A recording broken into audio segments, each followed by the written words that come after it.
அனுசரணை வழங்குவோம். நீங்கள் இலக்கை நோக்கி செல்லுங்கள், நாம் இடர்களை எதிர்கொள்கிறோம். செலிங்கோ லைஃப், வாழ்க்கைக்கான நிரந்தர உறவு. புதிய சிக்னல் க்ளோவ் அண்ட் ஜிஞ்சர், முழுமையான வாய் சுகாதாரத்திற்கு.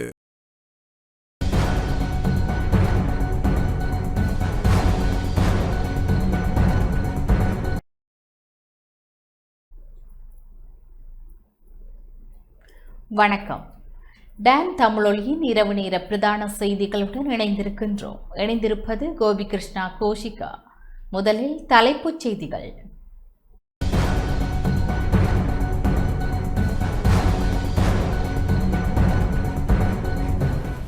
சிறைச்சாலைகளில் மோதல் சம்பவங்கள் தொடர்ச்சியாக அதிகரிப்பு. ரத்தினபுரி குருவிட்ட சிறைச்சாலை மோதலில் 2 கைதிகள் உயிரிழப்பு. கொழும்பு புதிய மெகசின் சிறைச்சாலையில் ஒருவர் உயிரிழப்பு. சிறைச்சாலை மோதல்களுக்கு பின்னால் ஏதேனும் சதி இருக்கலாம் என அமைச்சர் ஆனந்த விஜயபால சந்தேகம். புதிய கடவுச்சீட்டு விநியோகத்தில் பல்வேறு முறைகேடுகள் காணப்படுவதாக முஜிபுர் ரஹ்மான் குற்றச்சாட்டு. லலித் மற்றும் குகன் வழக்கில் கோட்டாபய ராஜபக்ஷவை சாட்சியம் அளிக்குமாறு யாழ்ப்பாண நீதவான் நீதிமன்றம் உத்தரவு. வடக்கு மற்றும் கிழக்கில் படையினர் வசமுள்ள மக்களின் பூர்வீக நிலங்களை உரிமையாளர்களிடம் ஒப்படைக்க வலியுறுத்தி மன்னாரில் போராட்டம்.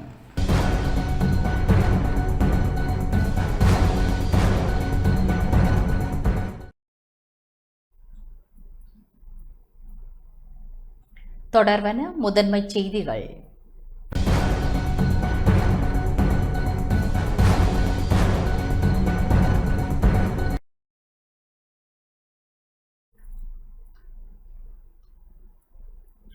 நாட்டில் உள்ள சிறைச்சாலைகளில் மோதல் சம்பவங்கள் தொடர்ச்சியாக பதிவாகி வருகின்ற நிலையில் நேற்றும் இன்றும் மோதல் சம்பவங்கள் பதிவாகியுள்ளன. அந்த வகையில் ரத்தினபுரி குருவிட்ட சிறைச்சாலைக்குள் இன்று காலை இடம்பெற்ற கைதிகள் மோதலில் 2 கைதிகள் உயிரிழந்துள்ளதுடன் கொழும்பு புதிய மெகசின் சிறைச்சாலையில் நேற்றிரவு ஏற்பட்ட அமைதியின்மையின் போது காயமடைந்தவர்களில் ஒருவர் உயிரிழந்துள்ளார்.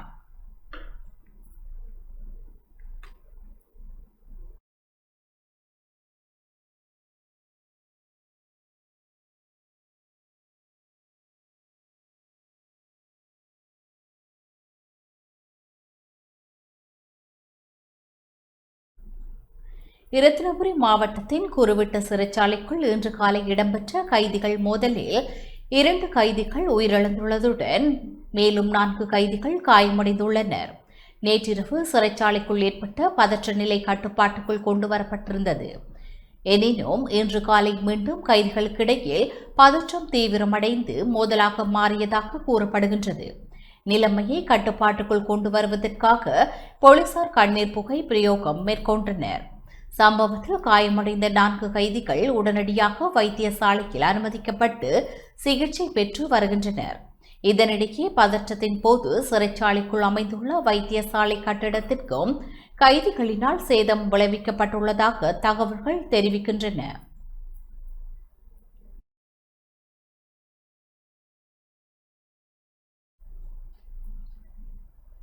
கொழும்பு புதிய மெகசின் சிறைச்சாலையில் நேற்றிரவு ஏற்பட்ட அமைதியின்மையின் போது காயமடைந்தவர்களில் ஒருவர் உயிரிழந்துள்ளார்.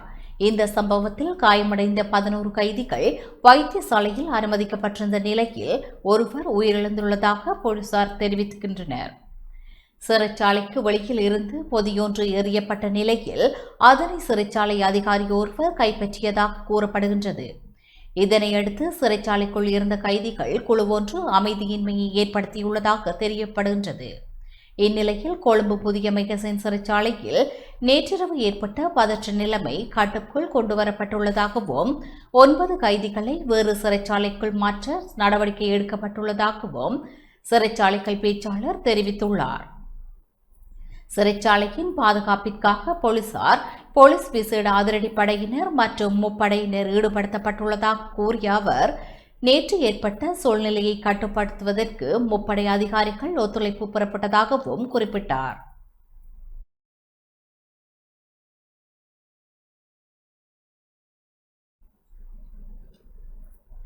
நீர்கொழும்பு கழுவத பல்லன்சேன திறந்தவெளி சிறைச்சாலையில் உள்ள கைதிகள் அதன் வாயிற்கதவை முற்றுகையிட்டுள்ளதாக தகவல்கள் வெளியாகியுள்ளன. குறித்த சிறைச்சாலையின் இறுதி வாய்ப்பு கதவுக்கு அருகில் பெருந்திரளான கைதிகள் கூடி போராட்டத்தில் ஈடுபட்டு வருவதாகவும் குறிப்பிடப்படுகின்றது. முன்னதாக பல்லன்சே திறந்தவெளி சிறைச்சாலையில் உள்ள கைதிகள் சிலர் கூரையின் மீது ஏறி போராட்டத்தில் ஈடுபட்டு வந்தனர். இதனால் அங்கு தொடர்ந்து பதற்ற நிலை காணப்படுகின்றது. இந்நிலையில் அதிகளவிலான போலீசார், விசேட அதிரடி படையினர் மற்றும் இராணுவத்தினர் குவிக்கப்பட்டு பாதுகாப்பு பலப்படுத்தப்பட்டுள்ளது.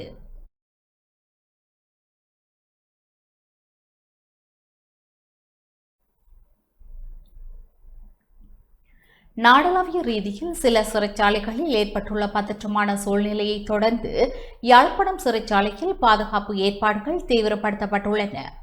இதற்கமைய பாதுகாப்பு படைகளின் யாழ்ப்பாணம் மாவட்ட கட்டளை தளபதி KGNMTK நவரத்ன யாழ்ப்பாணம் சிறைச்சாலைக்கு விஜயம் மேற்கொண்டு பாதுகாப்பு நிலைமைகளை ஆராய்ந்துள்ளார்.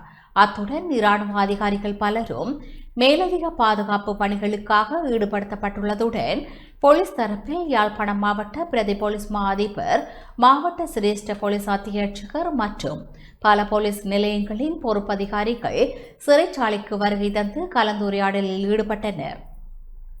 இதேவேளை சிறைச்சாலையின் பாதுகாப்பை உறுதிப்படுத்தும் வகையில் உள்ளே காணப்பட்ட பலம் வாய்ந்த இரும்பு பொருட்கள் மற்றும் சில தளபாடங்கள் அகற்றப்பட்டு வருவதாக தெரிவிக்கப்படுகின்றது.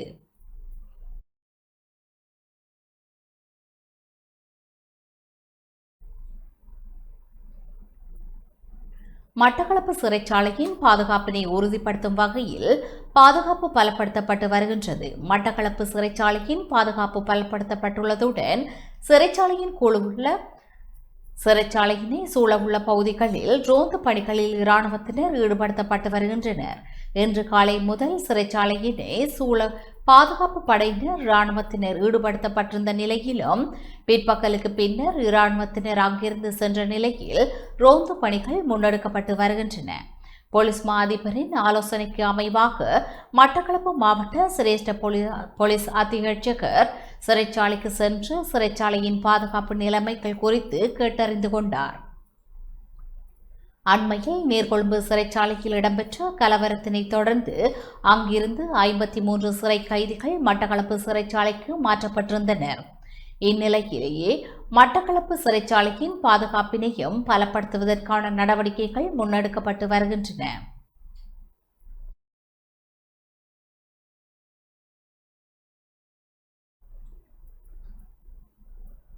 பதுளை மாவட்டம் பதுளை சிறைச்சாலைக்கு போலீஸ் பாதுகாப்பு அதிகரிக்கப்பட்டுள்ளதாக சிறைச்சாலையின் சிரேஷ்ட அதிகாரி ஒருவர் தெரிவித்துள்ளார். அதன்படி 24 மணி நேரமும் பாதுகாப்பு நடவடிக்கைகள் முன்னெடுக்கப்படும் எனவும் சிறைச்சாலைக்குள் மற்றும் சுற்றுப்புறங்களுக்கு முழுமையான கண்காணிக்கப்படும் எனவும் அவ்வப்போது விசேட சோதனை நடவடிக்கைகளும் முன்னெடுக்கப்படுவதாகவும் குறிப்பிட்டுள்ளார்.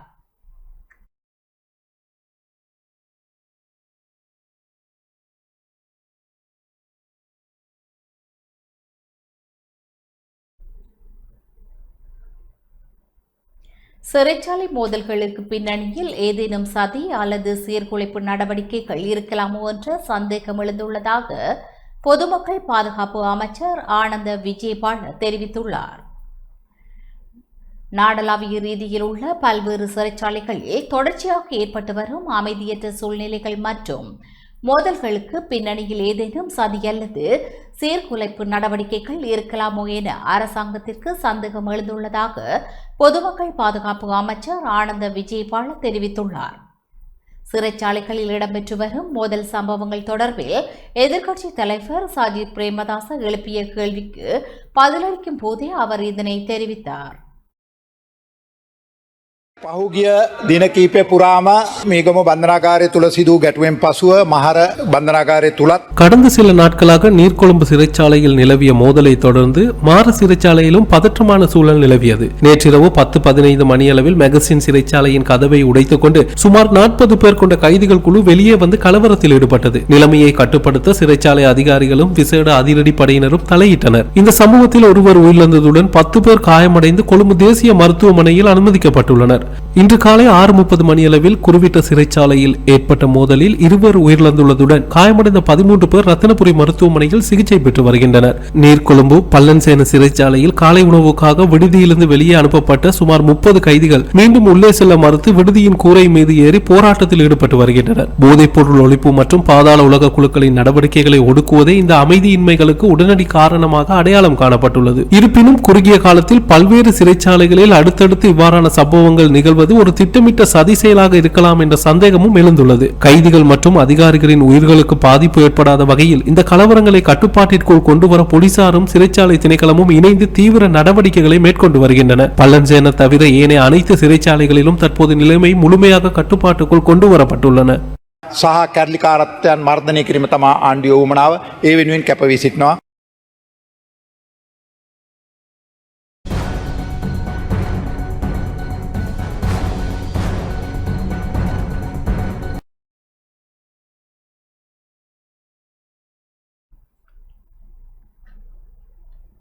தமிழரசு கட்சி தொடர்பில் கஜேந்திர பொன்னம்பலம் தெளிவுபடுத்தப்பட்ட கருத்துக்களை பரப்புவதாக சாணக்கியன் எம்பி குற்றம் சாட்டியுள்ளார். படுகொலைகள் மற்றும் மனித புலிகள் தொடர்பில் நாட்டில் முன்னெடுக்கப்படும் விசாரணைகள் தொடர்பில் தமிழரசு கட்சி குரல் கொடுக்கும் என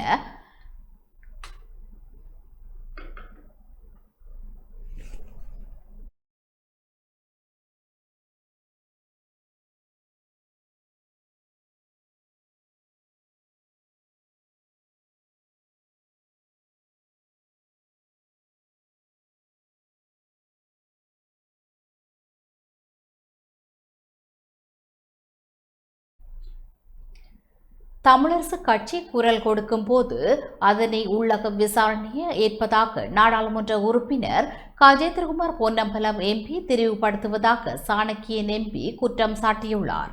நாடாளுமன்றில் கருத்தொன்றை தெரிவிக்கும் போதே அவர் இவ்வாறு குறிப்பிட்டார்.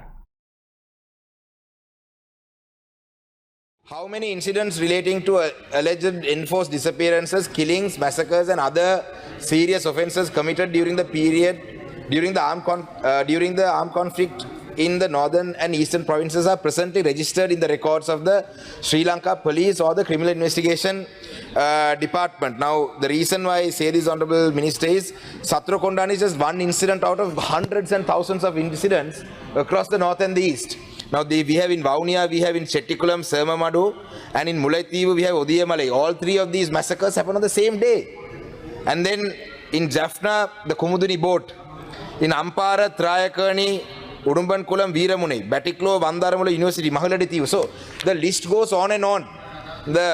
இந்த படுகொலையில் சம்பந்தமாக அந்த பட்டியல் நீடித்துட்டே போகும். இதில் சம்பந்தமாக போலீசார் இதுவரைக்கும் என்ன நடவடிக்கை எடுத்திருக்கிறார்கள்? இல்லை, இந்த கேள்விகளை நாங்கள் எழுப்பும் பொழுது இலங்கை தமிழரசு கட்சியில பாராளுமன்ற குழு தலைவர் மாறினதாக திரு கஜேந்திரகுமார் பொன்னம்பலம் அவர்கள் எங்களுடைய கட்சி இப்போ உள்ளக பொறிமுறையை ஆதரிக்குது என்றெல்லாம் ஒரு கூட்டத்தை சொல்றாங்க. அது முற்றுமுழுதாக தவறு.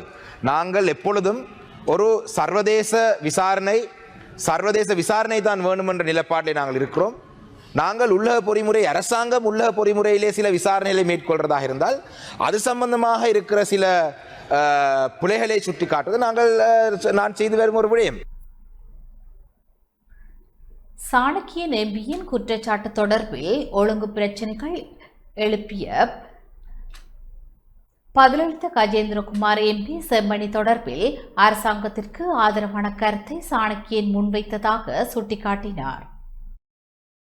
கௌரவ சாணக்கியன் அவர்கள் என்னுடைய பெயரை குறிப்பிட்டு ஏதோ தமிழரசு கட்சி உள்ளக விசாரணையை வலியுறுத்துவதாகவும் நான் குறிப்பிட்டதாகவும் அப்படி அல்ல, தாங்கள் அப்படி எந்த ஒரு இடத்திலும் வலியுறுத்தவில்லை. தங்களுடைய நிலப்பாடு ஒரு சர்வதேச விசாரணை என்பதை இன்றைக்கு ஏதோ நான் இந்த சபைக்கு வெளியிலேயும் தமிழரசு கட்சியினுடைய நிலப்பாடு சம்பந்தமாக தவறாக கருத்துக்களை தெரிவித்ததாக சொல்லியிருக்கிறார்.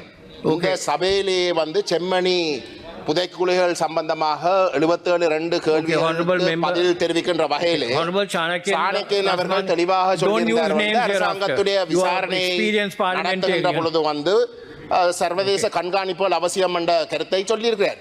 இப்ப ஒரு உள்ளக விசாரணைக்கு எதிரென்றால் அதை பற்றி கதைக்கவே இயலாது. உள்ளக விசாரணைக்கு தாங்கள் தயாரில்லை என்றால் நாங்கள் இதை ஏற்கவில்லை, நாங்கள் சர்வதேச விசாரணை மட்டும்தான் தேவை என்றதை தான் வலியுறுத்தோம். அரசாங்கம் செய்ய போறது ஒன்றதுக்கு அரசாங்கம் இப்படி செய்யணும் அப்படி செய்யணும்னு சொல்றத வந்து Honorable Minister, you can carry on, please. சர்வதேச விசாரணை என்ற விடயத்தில் தமிழரசு கட்சிக்கு மாற்று கருத்து இல்லை என்றும் தமிழ் தேசிய மக்கள் முன்னணி சர்வதேச குற்றவியல் விசாரணை தொடர்பான முயற்சிகளை முன்னெடுக்கட்டும் என சாணக்கியன் எம்பி மீண்டும் பதிலளித்தார். What is your point of order, Honorable Shanakin? Rajan referred to my name. Yeah, but because you referred to his sir. name. Sir, hold on. Sir, This a is going member. on and on. Sir, just give me a minute. The member raised a point of order and he has made some allegations misleading the House. So it's my right to respond to that. That's on the standing orders. Honorable Deputy Speaker. Okay, I'll give you a minute, Honorable Member. Okay, இந்த விடயம் சம்பந்தமாக தமிழரசு கட்சி அப்படி செய்து இப்படி செய்துன்றது இல்லாமல் சர்வதேச குற்றவியல் நீதிமன்றத்துக்கு நாங்கள் இலங்கை அரசாங்கத்தை கொண்டு போகும் சொன்ன வேலையை அவர்கள் செய்யட்டும். நாங்கள் அரசாங்கத்தில் வந்து வேலை திட்டங்கள் செம்மணி தொடர்பாக அரசாங்கத்துடைய வேலை திட்டத்தை திருப்தியிலே என்று சொல்றோம். அது அவருக்கு பிடிக்கல என்றால் அது அவர் நிலப்பாடு. தமிழரசு கட்சியில கருத்துக்களை பற்றி அவர் ஏன் கவலைப்பட வேண்டும் என்று எனக்கு தெரியாது. இப்படியான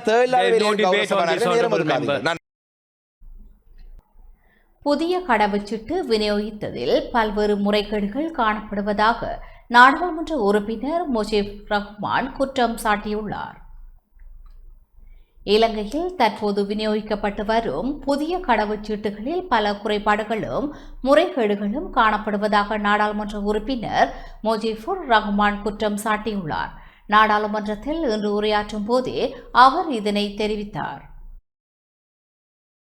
ඊ-පාස්පෝට් එක සඳහා තමයි මේ අනුමැතිය ටෙන්ඩරය ලබා දෙන්න. மின் கடவுச்சீட்டு விநியோகிப்பதற்காகவே ஆரம்பத்தில் டெண்டர் கோரப்பட்டு அனுமதி வழங்கப்பட்டது. ஆனால் தற்போது சிப் இல்லாத என் சீரிஸ் கடவுச்சீட்டுகளே மக்களுக்கு விநியோகிக்கப்படுகின்றன. சிப் உள்ள கடவுச்சீட்டுக்காக டெண்டர் பெறப்பட்டுவிட்டு இப்பொழுது சிப் இல்லாத கடவுச்சீட்டுகளை வழங்குவது ஏன்?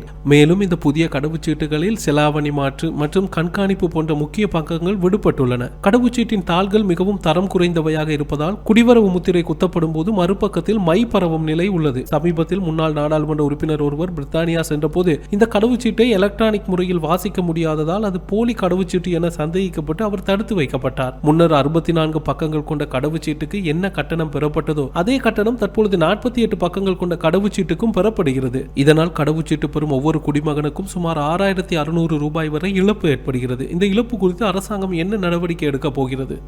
ආණ්ඩුව ගන්නා වූ ක්‍රියාමාර්ග මොකක්ද කියලා මම ඔබතුමාගෙන් දැනගන්න කැමතියි. ඊ-පාස්පෝට් එක සඳහා තමයි ටෙන්ඩර් එක ඇඳවලා තියෙන්නේ. මේක අපි බලයට එන්න පෙර ආතුව 2023 முந்தைய அரசாங்கத்தின் காலத்தில் 5 மில்லியன் மின் கடவுச்சீட்டுகளை பெறவே டெண்டர் கோரப்பட்டது. எனினும் இது தொடர்பான வழக்கு நீதிமன்றத்தில் நிலுவையில் இருந்ததால் மின் கடவுச்சீட்டு விநியோகம் தற்காலிகமாக தடைப்பட்டது. அதன் பின்னரே நாட்டில் நிலவிய கடுமையான கடவுச்சீட்டு தட்டுப்பாட்டையும் வரிசையில் நின்ற மக்களின் அசௌகரியங்களையும் தவிர்க்கும் பொருட்டு சிப் இல்லாத 7,50,000 இயந்திரத்தினால் வாசிக்கக்கூடிய கடவுச்சீட்டுகளை பெற இடைக்கால நடவடிக்கை எடுக்கப்பட்டது. கடவுச்சீட்டின் கட்டணம் என்பது வெறும் அச்சு பக்கங்களுக்கு மட்டும் உரியதல்ல, எல்லை கட்டுப்பாடு மற்றும் மென்பொருள் பயன்பாடுகளையும் உள்ளடக்கியது. மேலும் சீனா, வியட்நாம், ஆஸ்திரேலியா போன்ற பல உலக நாடுகளிலும் 32 முதல் 48 பக்கங்கள் கொண்ட கடவுச்சீட்டுகளே பயன்படுத்தப்பட்டு வருகின்றன. எனவே பக்கங்களின் அளவு சர்வதேச தரத்திற்கு உட்பட்டதே ஆகும். ஆரம்பத்தில் அச்சிடல் சில சிறிய தொழில்நுட்ப கோளாறுகள் இருந்தது உண்மைதான். அவை தற்போது புதிய அச்சிடலில் சரி செய்யப்பட்டுள்ளன. மின் கடவுச்சீட்டு விநியோகம் தொடர்பான வழக்கு முடிவுகளுக்கு ஏற்ப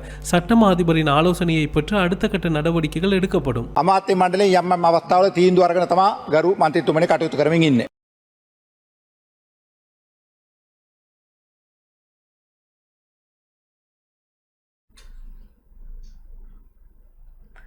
லலித் மற்றும் குகன் ஆகியோர் காணாமலாக்கப்பட்டதாக கூறப்படும் வழக்கில் முன்னாள் ஜனாதிபதி கோட்டபாய ராஜபக்சவை சாட்சியம் அளிக்குமாறு யாழ்ப்பாண நீதவான் நீதிமன்றம் உத்தரவிட்டுள்ளது. லலித்குமார், வீரராஜ் மற்றும் குகன் முருகானந்தன் ஆகியோர் காணாமலாக்கப்பட்டதாக கூறப்படும் வழக்கில் முன்னாள் ஜனாதிபதி கோட்டபாய ராஜபக்ச சாட்சியம் அளிக்குமாறு யாழ்ப்பாண நீதவான் நீதிமன்றம் உத்தரவிட்டுள்ளது. இந்த வழக்கு இன்று யாழ்ப்பாண பிரதம நீதவான் எஸ் லெனின் குமார் முன்னிலையில் விசாரணைக்கு எடுத்துக் கொள்ளப்பட்ட போது எதிர்வரும் ஆகஸ்ட் 29 கொழும்பு பிரதம நீதவான் நீதிமன்றத்தில் முன்னிலையாகி அங்கிருந்து காணொலி இணைப்பு ஊடாக யாழ்ப்பாணம் நீதவான் நீதிமன்றத்துக்கு சாட்சியம் அளிக்குமாறு முன்னாள் ஜனாதிபதி கோட்டபாய ராஜபக்சவுக்கு நீதிமன்றம் உத்தரவிட்டது. கடந்த 2011 ஆண்டு டிசம்பர் 10 யாழ்ப்பாணம் ஆவரங்கல் பகுதியில் சமூக செயற்பாட்டாளர்களான லலித்குமார், வினய் வீரராஜ் மற்றும் குகன் முருகானந்தன் ஆகியோர் கடத்தப்பட்டு காணாமலாக்கப்பட்டதாக கூறப்படும் சம்பவம் தொடர்பிலேயே இந்த வழக்கு விசாரணை நடைபெற்று வருகின்றது. குறித்த சம்பவம் இடம்பெற்ற காலப்பகுதியில் கோட்டாபய ராஜபக்ச இலங்கையின் பாதுகாப்பு செயலாளராக பதவி வகித்திருந்தார் என்பது குறிப்பிடத்தக்கது. இந்த வழக்கின் மேலதிக விசாரணைகள் தொடர்ந்தும் நீதிமன்றத்தில் முன்னெடுக்கப்பட உள்ளன.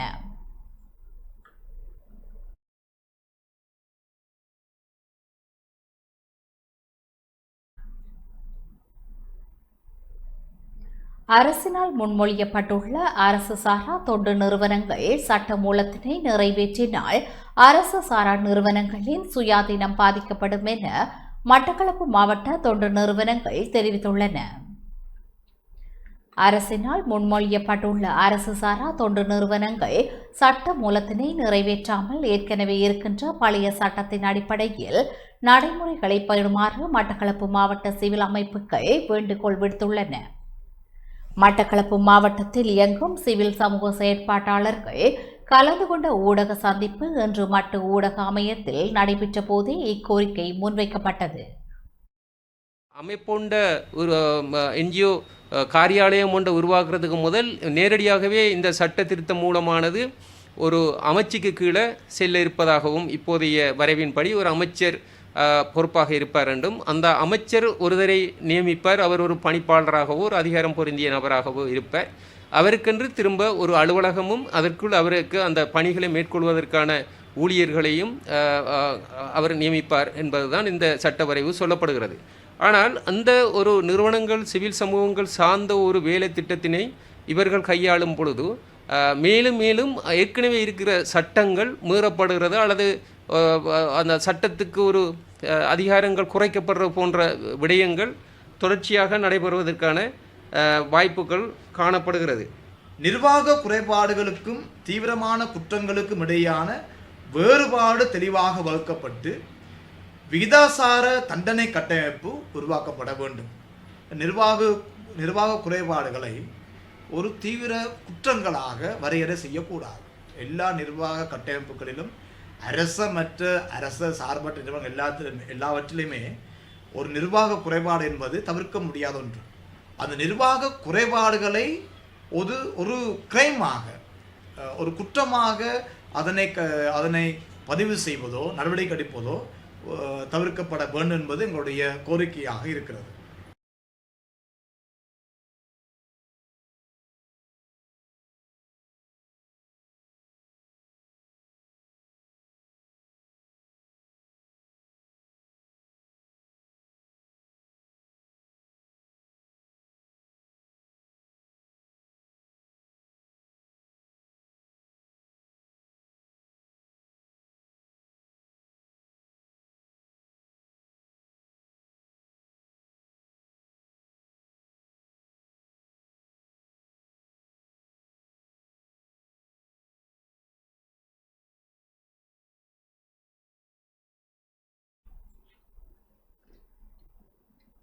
வடக்கு மற்றும் கிழக்கில் படையினர் வசமுள்ள மக்களின் பூர்வீக நிலங்களை உரிமையாளர்களிடம் ஒப்படைக்க வலியுறுத்தி மன்னாரில் இன்று கவனஈர்ப்பு போராட்டம் முன்னெடுக்கப்பட்டது. மக்களின் பூர்வீக நிலங்களை உடனடியாக உரிமையாளர்களிடம் ஒப்படைக்க வலியுறுத்தி மன்னாரில் இன்று கவனஈர்ப்பு போராட்டம் முன்னெடுக்கப்பட்டது. காணி இழந்த மக்களின் குரல் அமைப்பின் ஏற்பாட்டிலும் மன்னார் சமூக பொருளாதார மேம்பாட்டுக்கான நிறுவனத்தின் அனுசரணையிலும் இன்று காலை 10 மணியளவில் மன்னார் நகர சுற்றுவட்டத்திற்கு முன்பாக இந்த போராட்டம் நடைபெற்றது. நீண்ட காலமாக தமது பூர்வீக காணிகளை மீட்டெடுப்பதற்காக போராடி வரும் மக்களுக்கு ஒற்றுமையையும் ஆதரவையும் வெளிப்படுத்தும் நோக்கில் இந்த ஆர்ப்பாட்டம் முன்னெடுக்கப்பட்டதாக ஏற்பாட்டாளர்கள் தெரிவித்துள்ளனர். யாழ்ப்பாணம் வலிகாமம் வடக்கு முல்லைத்தீவு கேப்பாப்புலவு மற்றும் மட்டக்களப்பு மயிலத்தம்மடு மாதவனை உள்ளிட்ட பகுதிகளில் தமது காணிகளை மீட்க பல ஆண்டுகளாக போராடி வரும் மக்களின் கோரிக்கைகளுக்கு ஆதரவு தெரிவிக்கும் வகையிலும் இந்த கவனஈர்ப்பு போராட்டம் அமைந்தது. மன்னார் மாவட்டத்தில் படையினர் வசமுள்ள காணிகளின் உரிமையாளர்கள், கிராம மக்கள் அமைப்புகள், மனித உரிமை செயற்பாட்டாளர்கள் மற்றும் பொதுமக்கள் உள்ளிட்ட பலர் இதில் பங்கேற்றனர். வடக்கு மாகாணத்தின் பல பகுதிகளில் இருந்தும் ஆதரவாளர்கள் போராட்டத்தில் இணைந்திருந்தனர். போராட்டத்தில் கலந்து கொண்டவர்கள் பூர்வீக காணிகளை உடனடியாக உரிமையாளர்களிடம் மீள வழங்க வேண்டும் என, காணி உரிமைகள் பாதுகாக்கப்பட வேண்டும் என்பன உள்ளிட்ட கோரிக்கைகள் அடங்கிய பதாதைகளை ஏந்தியவாறு அரசுக்கு தமது எதிர்ப்பையும் வெளிப்படுத்தினர். வடக்கு கிழக்கில் இருக்கின்ற மக்களின் நீண்டகால காணிகள் அரச படைகளினால் ஆக்கிரமிக்கப்பட்டு கொண்டிருக்கின்றது. இதே போல மயிலத்தமடு, மாதமுனை, மட்டக்களப்பு மக்கள் தங்களுடைய சொந்த மேய்ச்சல் நிலத்தை கோரியவர்களாக இன்றை போராடி கொண்டிருக்கின்றார்கள். இந்த போராட்டங்கள் பல நாட்களை, மாதங்களை கடந்து முன்னெடுக்கப்படுகின்றது. ஆகவே அவர்களுடைய கடன்களையும் வலுச்சேர்ப்பதற்காக காணி இழந்த மக்களாக எங்களுடைய மன்னாரில் முள்ளிக்குள மக்களாக இருக்கலாம், சிலாபத்துறை மக்களாக இருக்கலாம், சன்னார் ஈச்சலவக்கை மக்களாக இருக்கலாம், பள்ளிமுனை மக்களாக இருக்கலாம், தங்களுடைய காணிக்காக, தங்களுடைய வாழ்வாதாரத்துக்காக போராடி கொண்டிருக்கின்றார்கள். அநேகமா பார்க்கும் இடத்துல மன்னார், யாழ்ப்பாணம், திருவோணமலை, மட்டக்களப்பு ஆகிய வடக்கு கிழக்கில உள்ள காணிகளை தான் இவங்க அபகரிச்சு வச்சிருக்கிறாங்க. நாங்க இன்று மட்டும் போராடி கொண்டிருக்கிறது எங்கள் விளை நிலங்களை எங்களுக்கு விட சொல்லி, விவசாய நிலங்கள், கடல் வளங்கள் எல்லாத்தையும் இவங்க அபகரிச்சு வச்சிருக்கிறாங்களே, எங்களோட வாழ்வாதாரங்கள் வீணா போய்கொண்டிருக்கு. நாங்க இன்னும் அரசாங்கத்திட்ட எதிர்பார்த்திருக்க வேண்டிய தேவை எங்களுக்கு இல்ல. என்ன காரணம்டா, எங்களோட விளை நிலங்களையும் எங்கள் கடல் வளங்களையும் எங்களுக்கு விட்டா எங்களோட வாழ்வாதாரத்தை நாங்க முன்னேற்ற பாதையில நாங்க கொண்டு நடத்தி கொண்டு இருப்போம். தொடர்ந்து நாங்கள் எவ்வளவு காலம் தான் இந்த காணிக்காக போராடி கொண்டிருக்கிறது. தமிழனா பிறந்த நாங்கள் எங்கள் ஒவ்வொரு விடயத்துக்காகவும் இன்று போராடி கொண்டே இருக்கிறோம். காணாம போனவர்களை தேடுவதற்கு போராடுகின்றோம், எங்கள் நிலத்துக்காக போராடுகின்றோம், எங்கள் மொழி உரிமைக்காக போராடுகின்றோம். போராட்டம் முடிவடைந்து யுத்தம் நிறைவேற்று நாட்டில் நல்லாட்சி நிலவுகின்ற இந்த காலத்திலே தமிழர்களின் போராட்டம் இன்னுமே ஓயவில்லை என்று பலர் கேட்டுக் கொண்டிருக்கிறார்கள். ஒவ்வொரு விடயத்துக்காகவும் நாங்கள் போராடி கொண்டிருக்கின்றோம். அதுக்கான தீர்வு வரவில்லை. இது பெரும்பான்மையின சகோதரர்கள் புரிந்து கொள்ள வேண்டும். யுத்தம் முடிவிட்டு ஆட்சி நல்லபடியா நடக்கின்ற போது தமிழர்கள் ஏன் போராடுகிறார்கள் என்று அவர்கள் கேட்கிறார்கள். நாங்கள் எங்களது சொந்த நிலத்துக்கு போராடுகிறோம். இந்த அவல நிலை வேற எந்த இனமும் அனுபவித்திருக்காத நிலை. அதை அவர்கள் முதல் புரிந்து கொள்ள வேண்டும். இப்போது ஆட்சியில இருக்கிறதான அரசாங்கமானது இங்கு வருகின்ற போது மக்களுடைய அனைத்து பிரச்சனைகளையும் தீர்த்து வைப்போம், அவருடைய காணிகள் அவர்களுக்கு வழங்கப்படும், அவர்கள் சுகமாக சந்தோஷமாக வாழலாம். இந்த நாட்டிலே நீண்ட காலமாக புறையோடு போயிருந்த இனப்பிரச்சனைக்கு ஒரு முடிவு வரும், எல்லா மக்களையும் சமத்துவமாக சமநீதியாக வாழ வைப்போம் என்று சொல்லி அவர்கள் ஆட்சிக்கு வந்தார்கள். அவர்கள் வந்து இன்றைக்கு 2 வருடங்கள் தாண்டி இருக்கிற நிலையிலும் இதற்கு ஒரு முடிவு வரவில்லை. உண்மையிலே ஒரு சர்வதேச சட்டத்தை சொல்லுகிறார்கள், அரசு ஒன்று இருக்க வேண்டும் என்றால் எங்களுக்கு நிலம் அதனுடைய பிரதான கூறு. நாங்கள் அதை ஏற்றுக்கொண்ட இந்த அரசுகள், இந்த சர்வதேச சட்டம் ஒரு மனிதன் தனிப்பட்ட வாழ்வாதாரத்தை மேற்கொள்வதற்கு நிலம் எவ்வளவு முக்கியத்துவம் என்று அவர்களால் உணர முடியாமல் தானே இருக்கிறது. அந்த நிலத்தை அவர்களுக்கு பெற்றுக் கொடுங்க. அவர்கள் உங்களுடைய புதிதாக காணியை கேட்கவில்லை, அல்லது ராணுவத்துக்கென்று ஒதுக்கப்பட்ட ராணுவத்துக்குரிய இப்ப ஒரு முக்கியமான நீண்ட காலம் இருந்த ராணுவ தளங்களை கேட்கவில்லை. தங்களுடைய காணியை ராணுவத்தினர் அடாத்தாக வைத்திருக்கிறார்கள். அதை தாங்கள் நாங்கள் எங்களுடைய பிரதேசத்தில் நாங்கள் வாழுகிறோம். அதே அவர்களுக்கு கொடுக்கிறதில்லை. இவ்வளவு பிரச்சனை என்றால் இவர்கள் வேற எதை கொடுக்க போகிறார்கள்? கிளிநொச்சி பரவிப்பாஞ்சான் பகுதியில் பழமை வாய்ந்த இரும்பு பாலத்தை புனரமைத்து தருமாறு மக்கள் போராட்டம் நடத்தியுள்ளனர். கிளிநொச்சி கரச்சி பிரதேச செயலக பிரிவுக்குட்பட்ட பரவிப்பாஞ்சான் பகுதியில் ஏனையின் வீதியில் இருந்து சுமார் 250 மீட்டர் தொலைவில் அமைந்துள்ள பழமை வாய்ந்த இரும்பு பாலத்தை புனரமைத்து தருமாறு மக்கள் போராட்டம் நடத்தியுள்ளனர். 1980ஆம் ஆண்டுகளில் அமைக்கப்பட்ட பாலம் 1985ஆம் ஆண்டு கால பகுதியில் சேதமடைந்த வேளை தமிழீழ விடுதலை புலிகளினால் தற்காலிக பாலமாக அமைக்கப்பட்டதைத் தொடர்ந்து நீண்ட காலமாக பாவனையில் இருந்து வருகின்றது. 2009ஆம் ஆண்டு யுத்தம் முடிவற்ற பின்னர் இராணுவத்தின் ஆளுமைக்குள் இருந்து குறித்த இடத்தை பிரதேச மக்கள் ஒன்றிணைந்து பல போராட்டங்களை நடத்தி பகுதி பகுதியாக 2018இல் மீட்டெடுத்தனர். அதன் பின்னர் ஆபத்தான நிலையில் உள்ள பாலத்தை புனரமைத்து தருமாறு மக்கள் தொடர்ச்சியாக கோரிக்கை விடுத்த போதும் இதுவரை பலன் கிடைக்காத நிலையில் பாலத்தை புனரமைத்து தருமாறு கோரி மக்கள் போராட்டம் நடத்தியுள்ளனர்.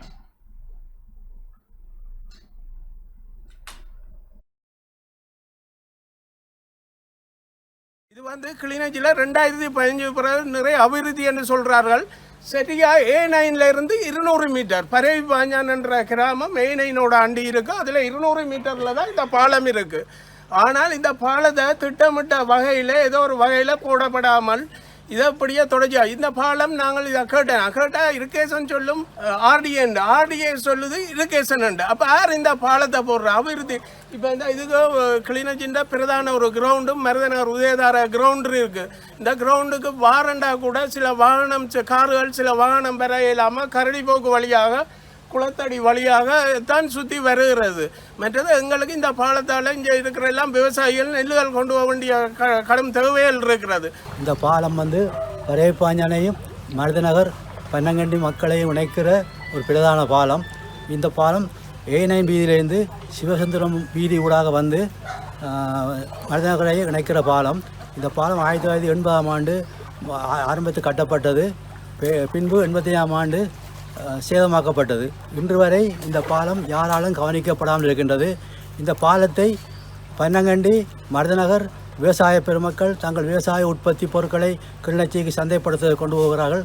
அதே மாதிரி பெரும்பாலான கல்லூரி மாணவர்கள் கிளிநொச்சி மகாவித்தியாலயத்தை இந்த சுற்றாடலில் வசிப்பதால் கிளிநொச்சி மகாவித்தியாலயத்துக்கு கல்வி கற்க செல்கிறார்கள். அதே மாதிரி நோயுற்ற மக்கள் இந்த பாலத்தை நம்பித்தான் இதனால் பிரயாணம் செய்கிறார்கள். இது இரிகேஷன் டிபார்ட்மெண்ட்டுக்குரிய பாலம். எவ்வளவோ காசுகள் வருகிறது, எவ்வளவோ அபிவிருத்திகள் நடைபெறுகிறது என்று மூலநூலை நாங்கள் பார்த்து கொண்டு தான் இருக்கிறோம். தயவு செய்து இந்த மக்களுக்கு துரிதகதியிலே இந்த பாலம் புதிதாக அமைக்கப்பட வேண்டும். ஏனென்றால் கிளிநொச்சி A9 200 மீட்டரில் தான் இந்த பாலம் இருக்குது. ஒரு டவுனில் ஒரு சமாதான விடுதலை புலிகளை சமாதான தூதுவர் இருந்த இடம். உண்மையாகவே இந்த இடம் எப்படி இருந்திருக்க வேண்டும். ஆனால் இதை ஒதுக்கமாக எனக்கு ஒரு சந்தேகமாக இருக்குது, ஒதுக்கி கொண்டு தான் போகிறார்களா என்று.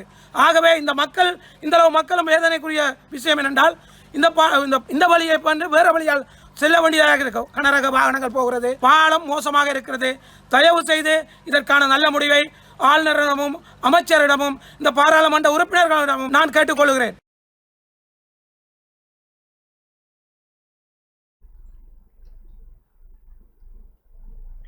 பெருந்தோட்ட தொழிலாளர்களுக்கு எதிராக இடம்பெற்று வரும் நிர்வாக அடக்குமுறைகள் தொடர்பில் ஜனாதிபதிக்கு கடிதம் ஒன்று அனுப்பப்பட்டுள்ளதாக சமூக சிற்பிகள் அமைப்பினர் தெரிவித்துள்ளனர். பெருந்தோட்ட தொழிலாளர்களுக்கு எதிராக இடம்பெற்று வரும் நிர்வாக வன்முறைகள், அடக்குமுறைகள், அச்சுறுத்தல்கள், மனித உரிமை மீறல்கள் தொடர்பாக முழுமையான விசாரணைகளை மேற்கொள்வதற்காக ஜனாதிபதியின் தலைமையில் விசேட ஜனாதிபதி ஆணைக்குழு ஒன்றை நியமிக்குமாறு கோரி ஜனாதிபதிக்கு கடிதம் ஒன்று அனுப்பப்பட்டுள்ளதாக சமூக சிற்பிகள் அமைப்பினர் தெரிவித்துள்ளனர். அண்மை காலமாக பெருந்தோட்ட தொழிலாளர்களுக்கு எதிரான அடக்குமுறைகள், நிர்வாக வன்முறைகள் அதிகரித்து வருகின்ற நிலையில் இவ்விடயம் குறித்து அரசாங்கத்தின் கவனத்தை ஈர்க்கும் நோக்கில் சமூக சிற்பிகள் நிறுவனத்தின் ஏற்பாட்டில் ஊடக சந்திப்பொன்று இடம்பெற்றது. ஊடக சந்திப்பின் போது இவ்வாறு தெரிவித்த அவர்கள் மேலும் தெரிவிக்கையில், முகாமையாளர் இவ்வாறான வன்முறை சம்பவங்கள் செய்கின்ற பொழுது சரியான முறையில் சட்டம் செயல்பட வேண்டும் என்பது எங்களுடைய முதலாவது கோரிக்கை. அவை இந்த அபாயகரமான சூழல் ஏற்படுகின்ற காரணத்தினால் ஜனாதிபதி விசேட ஆணைக்குழு ஒன்றை உருவாக்கி இந்த தோட்ட முகாமையாளர்களுக்கும் அதே நேரத்தில் தொழிலாளர்களுக்கும் ஏற்படுகின்ற முரண்பாடுகளை தீர்த்து வைத்து ஒரு சாதாரண நிலைமையை கொண்டு வர வேண்டும். இவ்வாறான பிரச்சனைகள் ஏற்படும் போது சம்பந்தப்பட்ட தொழில்துறைகளும் இதுக்கு நேரடியாக தலையிட்டு சாதாரண நிலைமையை உருவாக்க வேண்டும் என்பது என்னுடைய அடுத்த கோரிக்கை. இந்த அரசு இந்த விடயத்தில் கவனம் செலுத்தி இந்த விடயங்களை ஏற்றுக்கொள்ளுமாறு சிவில் சமைப்பு சார்பாக வேண்டிக்கொள்கிறோம்.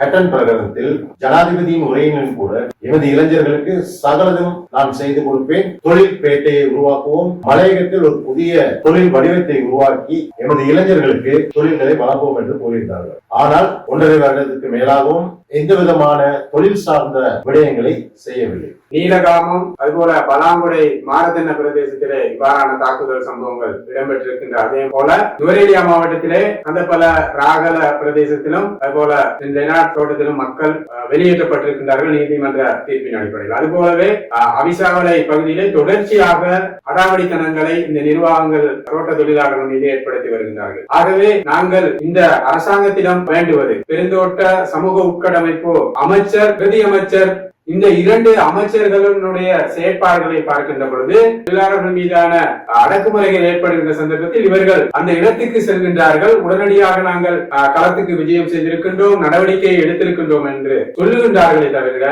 அது எந்த விதமான செயற்பாட்டிற்கும் இன்று வரைக்கும் இந்த நிமிடம் வரைக்கும் வரவில்லை என்பதை பல உதாரணங்களை கொண்டு நாங்கள் சொல்லக்கூடியதாக இருக்கின்றது. தொழில் ஆணையாளர் காரியாலயம் நேரடியாக களத்துக்கு விஜயம் செய்து தொழிலாளர்களுக்கு பாதகமற்ற வகையிலே செயற்படுத்துவதற்கான நடவடிக்கைகளை முன்னெடுக்குமாறு இந்த ஊடக சந்திப்பில் நாங்கள் வினயமாக கேட்டுக்கொள்கின்றோம். 1922ஆம் ஆண்டு தோட்டங்கள் விகரிக்கப்பட்ட போது தோட்ட தொழிலாளர்களுக்கு 20% கொடுக்க வேண்டும் என்று சட்ட வடிவம் ஒன்று உருவாக்கப்பட்டது. உடனடியாக இந்த சட்ட ஆக்கத்தை கொண்டு உடனடியாக இந்த மக்களது பிரச்சனை தீர்ப்பதற்கான ஒரு வேலை திட்டமும் ஏற்படுத்தப்பட வேண்டும். நாம் அரசாங்கத்துக்கு அழுத்தம் கொடுக்கின்றோம். அவர்களுடைய பாணியில் சேவையை சரியான முறையில் செய்தால் எமது தோட்ட தொழிலாளர்களுக்கு கிடைக்க வேண்டிய வரப்பிரசாதங்கள், அவர்களுக்கு கிடைக்க வேண்டிய சலுகைகள் நேரடியாக கிடைக்கும்.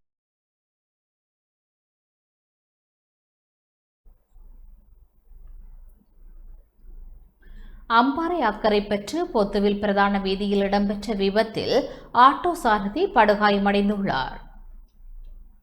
அம்பாறையில் உல்லாச பயணிகள் பயணித்த கார் ஆட்டோவுடன் மோதியதில் ஆட்டோ தூக்கி வீசப்பட்ட நிலையில் சாரதி பலத்த காயங்களுடன் அக்கரைப்பற்று ஆதார வைத்தியசாலையில் அனுமதிக்கப்பட்டுள்ளார். அக்கரைப்பற்று பொத்துவில் பிரதான வீதியில் அக்கரைப்பற்று 241ஆம் இராணுவ படைப்பிரிவின் முகாம் முன்பாக இன்று இவ்விபத்து இடம்பெற்றுள்ளது. விபத்து தொடர்பான விசாரணைகளை அக்கரைப்பற்று போலீஸ் நிலைய போக்குவரத்து போலீசார் முன்னெடுத்து வருகின்றனர். உல்லாச பயணிகள் பயணித்த காரின் சாரதியிடமும் போலீசார் விசாரணைகளை முன்னெடுத்த நிலையில் உல்லாச பயணிகள் வேறு ஒரு வாகனத்தின் மூலமாக அங்கிருந்து அழைத்து செல்லப்பட்டனர்.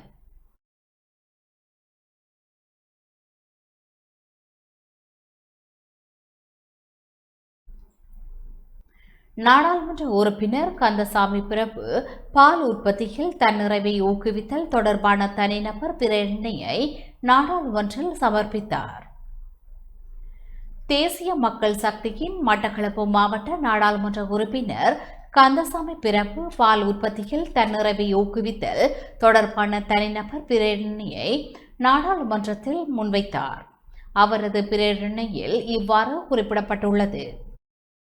பால் உற்பத்தியில் தன்னிறைவை ஊக்குவித்தல் தொடர்பான தனிநபர் பிரேரணையை முன்வைப்பதிலே முதலில் நான் மகிழ்ச்சியை தெரிவித்துக் கொள்கின்றேன். நாடு தற்போது பால் இறக்குமதியில் தங்கியிருப்பது கணிசமான அந்நிய செலாவணி இழப்புக்கு இட்டுச் செல்வதாலும் சிறந்த இன மாடுகளுக்கான கால்நடை சேவைகளுக்கான தீவனத்துக்கான மற்றும் உட்கட்டமைப்புக்கான வரையறுக்கப்பட்ட அணுகல் போன்ற பிரச்சினைகளுக்கு விவசாயிகள் முகம் கொடுப்பதாலும் மேலும் இச்சவால்களை தீர்ப்பது உணவு பாதுகாப்பினை அதிகரித்து கிராமிய தொழில்களை உருவாக்கி இறக்குமதிகளில் தங்கியிருத்தலை குறைத்தலாலும் சிறந்த இன மாடுகளுக்கான அணுகல் மற்றும் கால்நடை சேவைகளை மேம்படுத்துவதன் மூலமும் தீவன பயிற்சிகையை விரிவாக்குவதன் மூலமும் விவசாயிகளுக்கான பயிற்சி மற்றும் உட்கட்டமைப்பினை வலுப்படுத்துவதன் மூலமும் பண்ணை விவசாயிகளுக்கு ஊக்குவிப்புகளை வழங்குவதன் மூலமும் அரச தனியார் பங்காண்மைகளை ஊக்குவிப்பதன் மூலமும் பால் உற்பத்தி தொடர்பான ஆய்வினை ஊக்குவிப்பதன் மூலமும் பால் உற்பத்தியில் தன்னிறைவினை அடைவதற்காக அரசாங்கத்தினால் தேசிய பால் அபிவிருத்தி கொள்கையை நடைமுறைப்படுத்த வேண்டும் எனவும் சம்பந்தப்பட்ட அமைச்சுக்கள் மாகாண சபைகள் மற்றும் பால் உற்பத்தியாளர் குழுக்களுடன் ஒருங்கிணைப்பினை மேற்கொள்வதற்காக ஒரு பொறிமுறையை உருவாக்கப்பட வேண்டும் எனவும் பாராளுமன்றத்தின் சம்பந்தப்பட்ட குழுவின் இதன் அமுல்படுத்துதலை கண்காணித்து மேலதிக நடவடிக்கைகளை பரிந்துரைக்க வேண்டும் எனவும் பாராளுமன்றத்தில் பிரேரிக்கின்றேன்.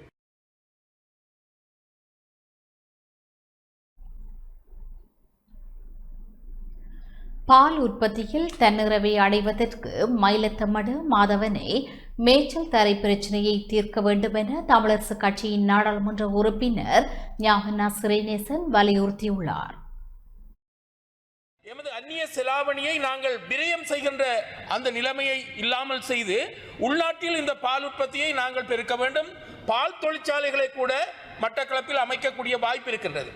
உண்மையில் அதிகமாக மரபு வழியில் இந்த பண்ணைகளை செய்கின்ற பசுக்களை வளர்க்கின்ற எமது பண்ணையாளர்கள் அதிகமாக காணப்படுகின்றார்கள். எமது பாராளுமன்ற உறுப்பினர் பிரபு அவர்களுக்கு தெரியும், மயிலத்தமடு, மாதவனை போன்ற இடங்களில் பூர்வீகமாக எமது பண்ணையாளர்கள் நீண்ட ஆண்டுகளாக பசுக்களை வளர்த்து வருகின்றார்கள். அந்த இடம் இந்த பசுக்களை வளர்ப்பதற்கு அல்லது எருமைகளை வளர்ப்பதற்கு பொருத்தமான இடமாகவும் இருக்கின்றது. எனவே அந்த இடங்களில் மேய்ச்சல் தரைகளை உருவாக்கி அங்கு பசுக்களை வளர்ப்பதன் மூலமாக நாங்கள் உற்பத்தியை பெருக்க முடியும்.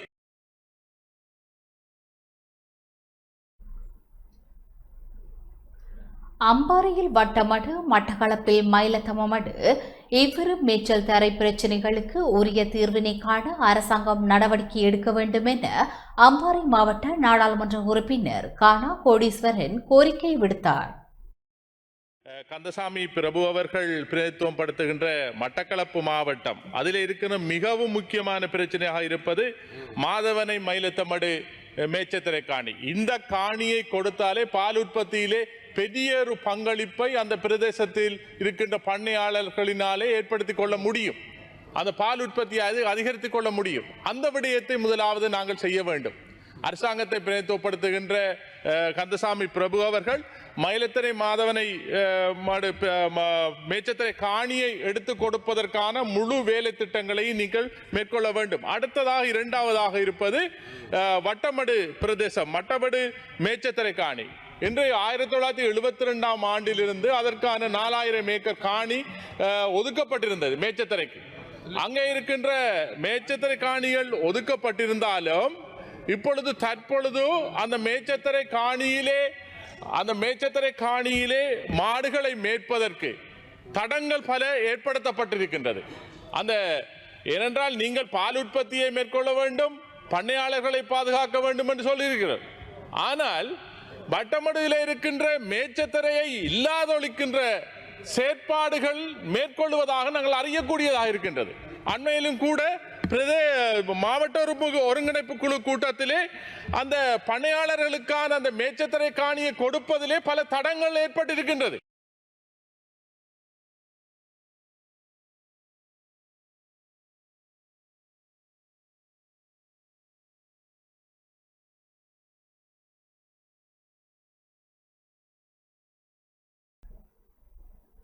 தொடர்பான வர்த்தக வாணிப செய்திகள்.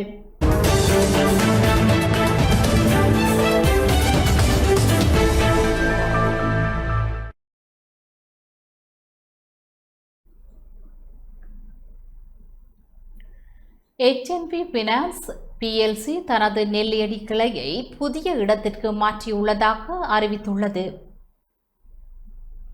இலங்கையின் முன்னணி ஒருங்கிணைந்த நிதி சேவை வழங்குநர்களில் ஒன்றான HNB Finance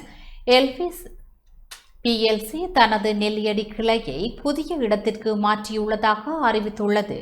நாடு முழுவதும் ஒருங்கிணைந்த நிதி சேவைக்கான தேவை அதிகரித்து வரும் நிலையில் வாடிக்கையாளர்களுக்கு மேலும் இலகுவான மற்றும் அணுகக்கூடிய சேவைகளை வழங்கும் நோக்கில் இந்த இடமாற்றம் மேற்கொள்ளப்பட்டுள்ளதாக நிறுவனம் தெரிவித்துள்ளது. இதன்படி நெல்லியடி கிளை தற்போது யாழ்ப்பாணம் வீதி நெல்லியடி இலக்கம் 216 கீழ் 1 என்ற புதிய முகவரியில் இயங்குகின்றது. புதிய கிளை திறப்பு நிகழ்வு HNB Finance PLC நிறுவனத்தின் முகாமைத்துவ பணிப்பாளரும் பிரதம நிறைவேற்று அதிகாரியுமான சாமிந்த பிரபாத் தலைமையில் நடைபெற்றதுடன் நிறுவனத்தின் சிரேஷ்ட முகாமைத்துவ அதிகாரிகள் மற்றும் கிளை ஊழியர்களுக்கும் இதில் கலந்து கொண்டனர். நெல்லியடி மற்றும் அதனை சுற்றியுள்ள பகுதிகளில் தங்க கடன் சேவைக்கான தேவை அதிகரித்து வருவதாக தெரிவித்துள்ள NP Finance PLC வாடிக்கையாளர்களின் தனிப்பட்ட தேவைகளுக்கு ஏற்ப பல்வேறு தங்க கடன் சேவைகளை அறிமுகப்படுத்தியுள்ளது. இதில் தங்க கடன், தங்கம் கொள்வனவு செய்வதற்கான முதலீட்டு திட்டமான கோல்ட் லோன் மற்றும் VGP VIP கோல்ட் லோன் போன்ற சேவைகள் முக்கிய இடம் பெறுகின்றன.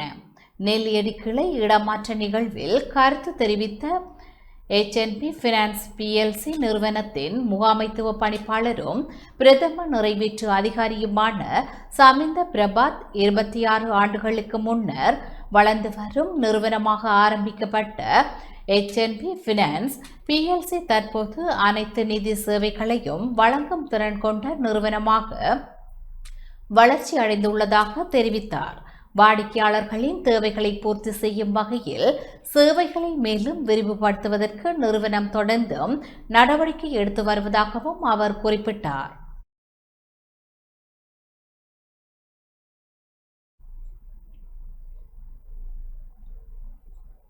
இத்துடன் டான் தமிழொலியின் இரவு நேர பிரதான செய்திகள் நிறைவடைந்தன. தொடர்ந்தும் டான் தமிழொலியின் நிகழ்ச்சிகளுடன் இணைந்திருங்கள். நன்றி, வணக்கம்.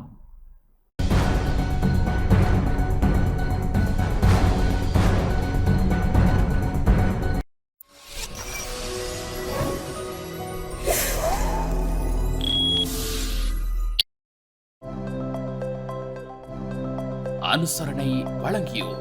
நீங்கள் இலக்கை நோக்கி செல்லுங்கள், நாம் இடர்களை எதிர்கொள்கிறோம். செலிங்கோ லைஃப், வாழ்க்கைக்கான நிரந்தர உறவு. புதிய சிக்னல் க்ளோவ் அண்ட் ஜிஞ்சர், முழுமையான வாய் சுகாதாரத்திற்கு.